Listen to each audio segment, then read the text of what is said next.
Peddapalli foreign మసీదులో SIO ఆధ్వర్యంలో ఇఫ్తార్ విందు పాల్గొన్న జిల్లా అధ్యక్షులు మాజీవ్ ఆర్గనైజర్ నవాజ్ సయ్యద్. రంజాన్ నెల ప్రారంభమై నేటికి 19 రోజులు అవుతుందన్న సందర్భంగా ఎస్ఐఓ ఆధ్వర్యంలో సోమవారం ఫారెన్ మసీదు యందు ఘనంగా ఇఫ్తార్ విందు ఇచ్చారు. ఈ సందర్భంగా వారు మాట్లాడుతూ రాబోయే తెలంగాణ బడ్జెట్ 2026-2027లో జిల్లా వైద్య మౌలిక సదుపాయాలు, విద్యార్థుల సంక్షేమం, యువత సాధికారతకు రాష్ట్ర 8 ప్రభుత్వం అత్యంత ప్రాధాన్యత ఇవ్వాలని స్టూడెంట్ ఇస్లామిక్ ఆర్గనైజేషన్ ఎస్ఐఓ ప్రభుత్వాన్ని విజ్ఞప్తి చేసింది. బడ్జెట్ కేవలం అంకెలకు పరిమితం కాకుండా విద్య, మైనారిటీ సంక్షేమానికి కేటాయించిన నిధులను 100% వినియోగించేలా చూడాలని సంస్థ నొక్కి చెప్పింది. ఫీజు రియంబర్స్మెంట్, మెయింటెనెన్స్ ఫీజు విడుదలలో జరుగుతున్న నిరంతర ఆలస్యంపై ఎస్ఐఓ స్థానిక ప్రతినిధులు ఆందోళన వ్యక్తం చేశారు. దీనివల్ల జిల్లాలోని అనేక మంది విద్యార్థులు ఉన్నత విద్యను కొనసాగించడానికి తీవ్రంగా ఇబ్బంది పడుతున్నారని వారు పేర్కొన్నారు. ఈ కార్యక్రమంలో మాలిక్, డాక్టర్ షాకీర్, డాక్టర్ మున్వర్ అలీ తదితరులు పాల్గొన్నారు. रिकमेंडेशंस रख के अपनी बात को कंक्लूड करूंगा इंशाल्लाह। सबसे पहले तो असीर की रिपोर्ट है, annual station of education report quality, मतलब वो हिंदुस्तान की एजुकेशन क्वालिटी क्या है उसको बताता है। तो इतनी बुरी सूरत हाल है तेलंगाना की कि सिर्फ 50% 5th से ले लेके 8th क्लास के जो बच्चे हैं, 5th से ले लेके 8th स्टैंडर्ड के जो बच्चे हैं, उसमें से 50% बच्चे ऐसे हैं जो सेकंड क्लास का टेक्स्ट नहीं पढ़ सकते। उनको सेकंड क्लास की टेक्स्ट बुक में क्या लिख के है, बेसिक रीडिंग क्या है, 8th क्लास के बच्चे को पढ़ने नहीं आ रहा। वो हिंदुस्तान की सूरत हाल है। तो यहाँ पे क्वालिटी ऑफ एजुकेशन पे गवर्नमेंट को बहुत ज़्यादा फोकस करना चाहिए, ये हम लोग की सबसे पहली डिमांड है। उसके बाद जो बजट एजुकेशन को अलॉट किया जाता है उसका बहुत बड़ा चंक, उसका बहुत ज़्यादा हिस्सा, उसका बहुत बड़ा हिस्सा टीचर्स की सैलरीज पे चला जाता है। वो अच्छी बात है, लेकिन उसको ऐसा डिसाइसिव बनाना चाहिए, ऐसा उसको ऐसा बजट को डिसाइड करना चाहिए कि वो सारे डोमेन्स में इक्वली डिस्ट्रीब्यूट हो और इक्वली सारे फैसिलिटीज़ में, इंफ्रास्ट्रक्चर में, क्वालिटी ऑफ एजुकेशन में, टीचर्स की सैलरी में, वो सारे चीज़ों में बजट इक्वली डिस्ट्रीब्यूट हो और इक्वली सफिशेंट गवर्नमेंट को करने की वहाँ पे कोशिश करना चाहिए।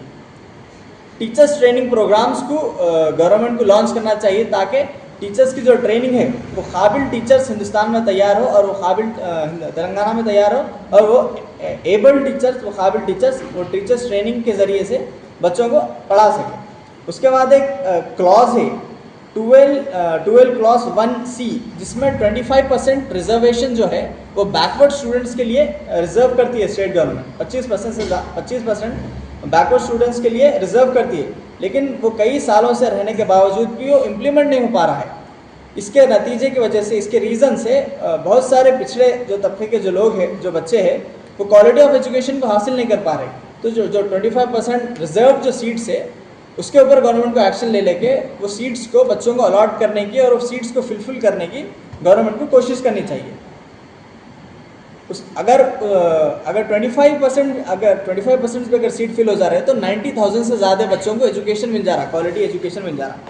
उसके बाद टिमरीज का एक बहुत बड़ा इशू, टिमरीज का एक बहुत बड़ा मसला अपने स्टेट में मौजूद है कि वहाँ पे इंफ्रास्ट्रक्चर का मसला है, वहाँ पे क्वालिटी ऑफ एजुकेशन का मसला है, वहाँ पे टेम्पररी और परमानेंट जॉब्स का मसला है। तो गवर्नमेंट को टिमरीज को एक स्पेशल सेक्शन बनाकर, स्पेशल फोकस में लेकर टिमरीज के ऊपर स्टेट गवर्नमेंट को काम करना चाहिए। उसके बाद एक डे स्कॉलर का एक सेक्शन भी टिमरीज के अंदर इंट्रोड्यूस कराना चाहिए स्टेट गवर्नमेंट को, ताकि जो बच्चे हॉस्टल नहीं बल्कि सुबह जाकर शाम में घर को वापस आ जाना चाह रहे, जिसे हम डे स्कॉलर कहते हैं, वैसा टिमरीज में एडमिशन लेके वैसा तालीम हासिल करना अगर कोई बच्चा चाह रहा तो वैसा भी बच्चों को माहौल फराहम करना चाहिए टिमरीज में, वैसा भी एक ऑप्शन एनेबल करना चाहिए। उसके बाद एक जॉब्स का एक बहुत बड़ा मसला है। पूरे स्टेट में 70,000 से ज़्यादा वैकेंसीज मौजूद है। खुद 20,000 से ज़्यादा तो यूनिवर्सिटीज़ में मौजूद है और ख़ुद उस्मानिया यूनिवर्सिटी में 700 से ज़्यादा वैकेंसीज मौजूद है।